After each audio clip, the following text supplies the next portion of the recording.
The 2026 NBA draft is now complete, and I gotta say, this is one of the more loaded classes in recent history. I mean, there was a lot of great players available, especially guards in particular, I would say, were heavy at the beginning of the draft, but then there was great forward and center depth as we got later on to the draft. And I think there were a couple of teams that took advantage of this, and I think there was definitely some better picks than other picks.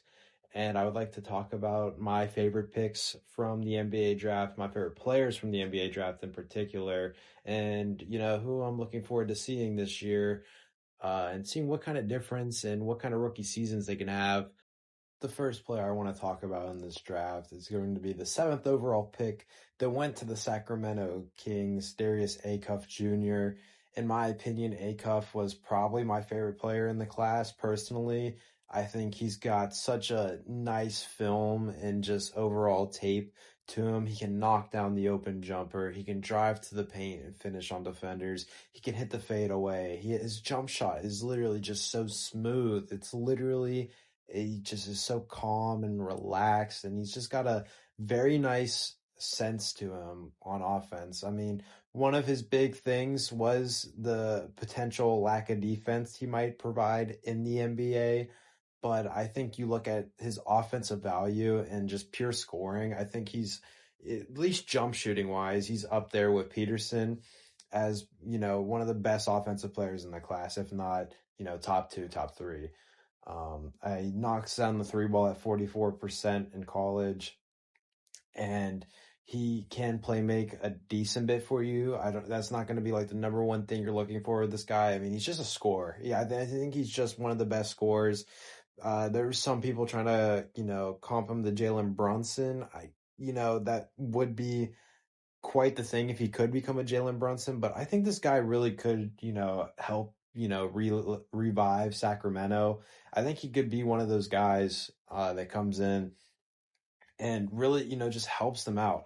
I think he's NBA ready. I mean, a freshman one and done out of Arkansas, call it whatever you want to call it. I think he just has the tools to really provide a real spark for this Sacramento Kings team. I'm really excited to see what his rookie year in Sacramento is going to look like, and I really believe in this guy. I really think Acuff's going to be something special, and he's really going to help Sacramento get out of this dark times they've been in for so long. The next player I'm going to talk about is Caleb Wilson out of North Carolina, who I believe has one of, if not the best upsides out of any player in this draft class. I mean, this guy, talk about effort, intensity, and just play style. I mean, he's one of these players that you just would love to have on your team. The way that he finishes, he moves in transition, he's able to just provide sparks of energy. I mean, he's not the greatest shooter. He's not going to be the greatest ball handler, and his offensive ceiling might, not be the highest out of some of these guys, but in terms of athletic front court players who are able to, just really throw it all out there and just do what, a team needs a forward to do for them, he's up there. And, teams need this. And honestly, I think, the draft class was pretty settled on the top three, but I think Caleb Wilson was in that fourth spot, and then it was him in that fourth spot, and whatever happened after that. You'd look at the class. I mean, it was Adibansa and Peterson for one. Boozer was probably going three, and then it was just Wilson was there at four. I think, if you just look at the potential of this guy, I think he really, I mean, the Bulls have struggled for a long time to find, consistent good players. I mean, you look at Patrick Williams. I mean, he was never really that good in the NBA, but he was a forward that they drafted in the top four, and he didn't really work out. They had Buzelis, who's really, looked good, and Giddey has kind of been a pretty solid player for them. So it'll be interesting to see what happens here in Chicago, but I think Caleb Wilson's going to be great for the Bulls, and I'm really looking forward to seeing how his career is going to turn out. I think if he can develop a jump shot, or even just, make his not playmaking, but, ball handling and shooting better than it is now, this guy's going to be a problem in the NBA.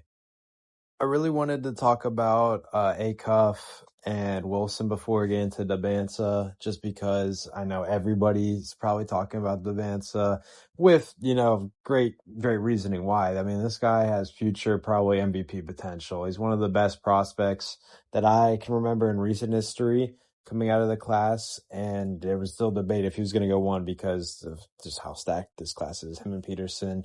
Um, I have some things against Peterson, but this isn't to talk about Peterson. This is to talk about Dabansa.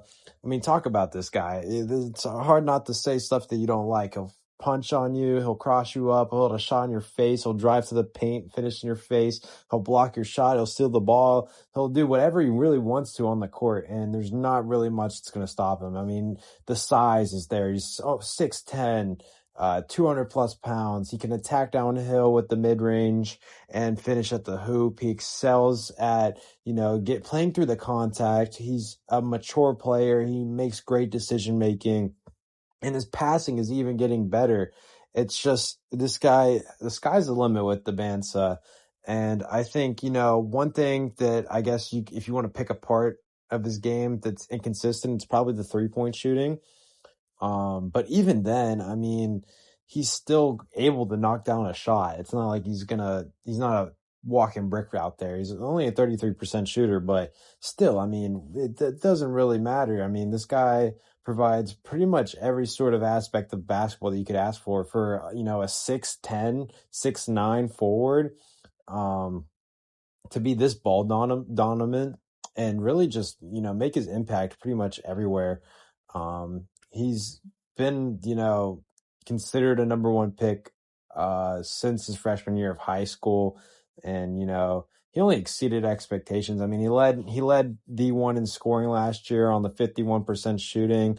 And I really think you're going to have to watch out for this guy. I think the Wizards next year are going to be scary. I think the Wizards are definitely a playoff team in the East, and I think this guy's got great potential. You're going to have Trae Young feeding him the ball, and he's got Anthony Davis playing center. Yeah, watch out for the Wizards, man. This team's going to be very scary for a couple of years to come now. The last player I'm going to be talking about in today's video is going to be Ade Mara from Michigan, the former UCLA transfer. Mara is, he's 7'3". He's probably easily the best center prospect in the class. And, he's got a lot of upside. He's got stuff to work on here. In particular, there was times where he had to go off the court and, in terms of, playing defense, he's kind of one-dimensional, just rim protector.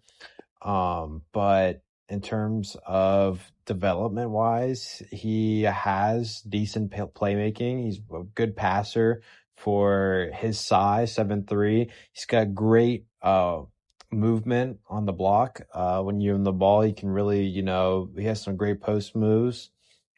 He processes quick. He's a great rim protector, like I was mentioning earlier.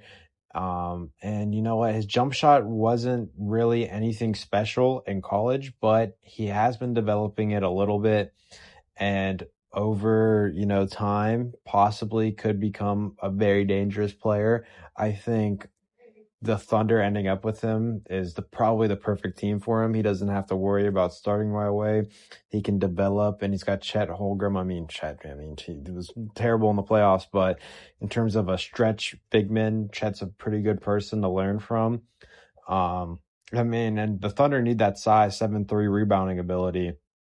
It will be very important to see what he can provide here in the NBA. And I think, when you look at his game, he's able to move and transition. I mean, it doesn't look the best sometimes doing it, but he can provide what you need him to do. Catch oops. He's got a great floater.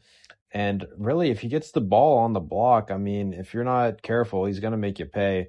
And I think this is something the Thunder needed and he needed. And I'm really curious to see, maybe not how the first 2 years go, but let's give him some time here and give OKC a chance to develop him. And we could see something dangerous from the Thunder with this guy. And, they need somebody to stop Wemby.